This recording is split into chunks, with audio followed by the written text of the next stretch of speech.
Hola, ¿qué tal? El día de hoy vamos a repasar respuesta metabólica al trauma. Respuesta metabólica al trauma son todas las respuestas que hace el organismo para tratar de regresar a la homeostasis después de una agresión. Llámese una cirugía, algún accidente. Entonces el organismo trata de activar todos los sistemas para regresar a la homeostasis lo más pronto que se pueda y no haya un sufrimiento o no haya complicaciones posteriores. Como podemos ver aquí, actúa el riñón, ¿no? Produciendo renina, actúa a nivel central el hipotálamo, produciendo las diferentes hormonas como la adrenocorticotrópica o somatotropina, la hormona del crecimiento, y en la región posterior de la hipófisis, pues la hormona antidiurética o mejor conocida como vasopresina. También actúa el sistema nervioso simpático, en donde este se encarga de la liberación de catecolaminas como la norepinefrina y epinefrina o noradrenalina y adrenalina. Y como podemos ver, entre el riñón y la liberación de hormonas, por ejemplo, entre la hormona antidiurética y el eje renina, angiotensina, aldosterona, lo que se busca pues es aumentar la retención de volumen al disminuir la uresis y con ello pues evidentemente elevar la presión arterial y no afectar el gasto cardíaco. Al igual que el cortisol, al liberarse el cortisol, que es la hormona por excelencia que se libera durante el estrés, pues entonces el cortisol lo que busca es aumentar las reservas metabólicas, ¿no? Es decir, pues aumentar la glucosa circulante para que todas las células tengan de dónde sacar energía y entonces esto es una respuesta generalizada. Ahora, a nivel del sistema nervioso simpático, pues lo que se busca es, con la liberación de adrenalina y noradrenalina, mantener un gasto cardíaco. ¿Cómo? Al elevar la frecuencia cardíaca, la frecuencia respiratoria y aumentar las resistencias vasculares periféricas que ocasionan una vasoconstricción generalizada, todo con el fin, nuevamente, de mantener la presión arterial y que el gasto cardíaco no se vea afectado.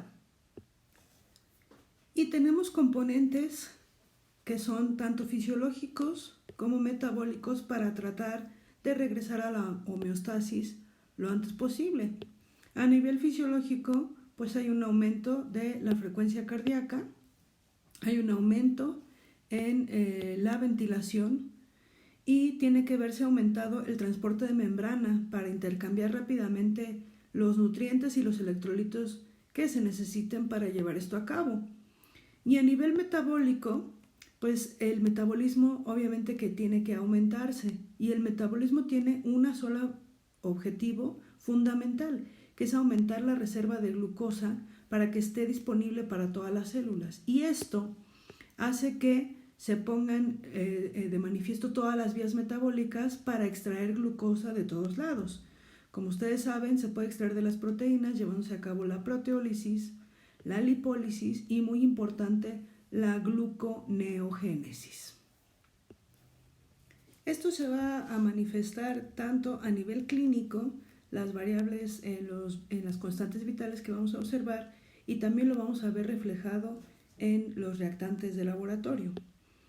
A nivel clínico, pues vamos a ver o podemos observar un aumento de la temperatura, ya sea con fiebre o los extremos, ¿no? Generalmente fiebre. Esto es normal debido a que también pues el hipotálamo pues secreta hormonas que hacen que o el nivel de la temperatura se eleve. Podemos aumentar, se puede ver taquicardia con aumento de la frecuencia cardíaca, taquipnea y pues estados de inflamación u observar una inflamación, depende de lo que haya ocurrido. Si es una cirugía, pues es normal que se observe la inflamación. Y a nivel de laboratorio podemos observar un aumento de los leucocitos.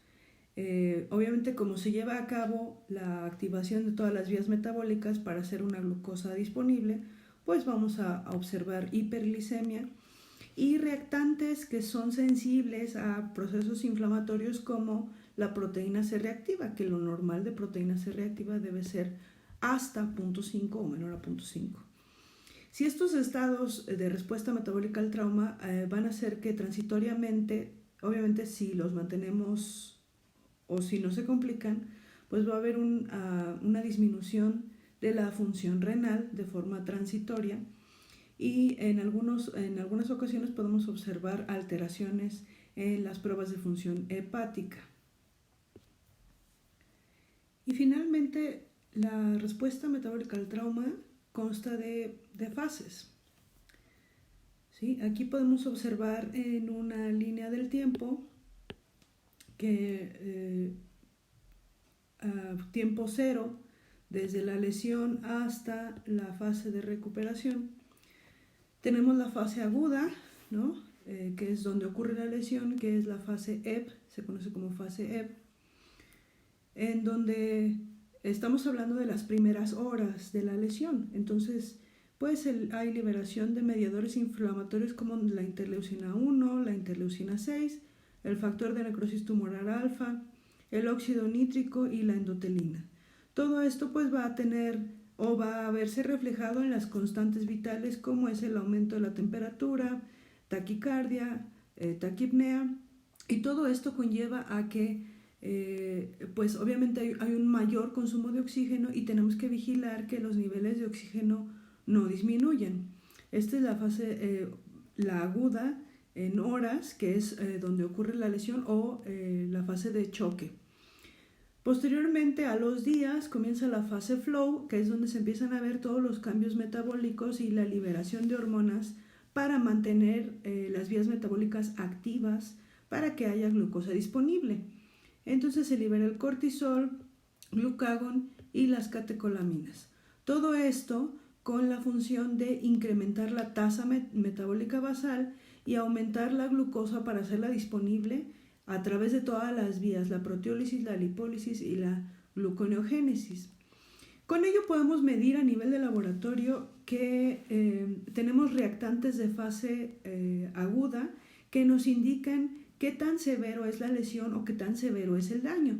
Tenemos los que llamamos reactantes positivos, esto es decir, que si tengo incrementado el valor, pues me habla de una respuesta severa, como es el aumento de la proteína C reactiva.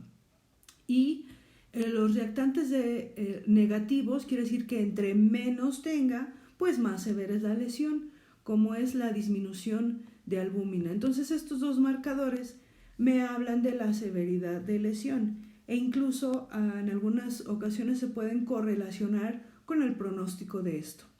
Y finalmente ya a las semanas pues estamos hablando de la fase de recuperación. ¿Sí? Aquí obviamente como se echó a andar la vía metabólica de la proteólisis y de la gluconeogénesis, pues entonces vamos a ver que interviene la hormona del crecimiento para tratar de recuperar esta masa muscular y la Insulin Growth Hormone, que es una similar a la insulina para tratar de hacer ahora el anabolismo. Entonces aquí lo que ocurrió fue que se disminuyen, ¿no? Pues la concentración de proteínas, como es la albúmina, y obviamente esto conlleva a que entonces tengamos a nivel de laboratorio un medidor que nos habla de qué tan severo fue la pérdida muscular. Entonces tenemos que por cada gramo de nitrógeno ureico que se halle en orina, estamos hablando que se perdieron 36 gramos de tejido muscular magro. Entonces por eso es que la dieta en los individuos que se están recuperando de un trauma o de una lesión o de una cirugía, pues tiene que tener un aporte proteico mayor para contrarrestar lo que se perdió. Y ya para concluir, aunque sabemos que la respuesta metabólica al trauma es inevitable, por ejemplo en los casos de cirugía, pues obviamente entre mayor sea la cirugía compleja, el sangrado haya sido mayor, etcétera, pues todo esto hace que la respuesta metabólica al trauma pues sea mayor. Entonces pues con ello nos enfocamos en los factores que podemos evitar para hacer la respuesta metabólica al trauma mucho menor. Entre ellos destaca pues obviamente que la hemorragia, buscamos que la hemorragia sea menor o lo menos posible y que no esté sangrando el paciente.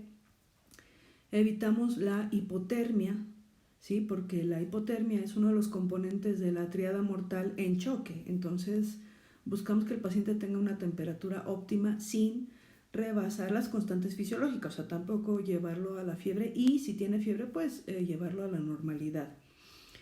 De aquí que se prescriben los antiinflamatorios porque pues buscamos que no tenga edema o que tenga el menor posible. Obviamente buscar que tenga un aporte de oxígeno adecuado porque esto me habla de una perfusión tisular, ¿no? Entonces, pues medir la oxigenación de los pacientes. El ayuno también corresponde a una parte muy importante ya que como ustedes saben, entre mayor sea el ayuno, pues mayor los días en los que se va a estar llevando a cabo la proteólisis y la gluconeogénesis, ¿no? Entonces, pensar que no tiene que ser más de 10 días, incluso para el día número 7, hay que pensar en una vía alterna de nutrición si es que no podemos iniciar al paciente con vía oral.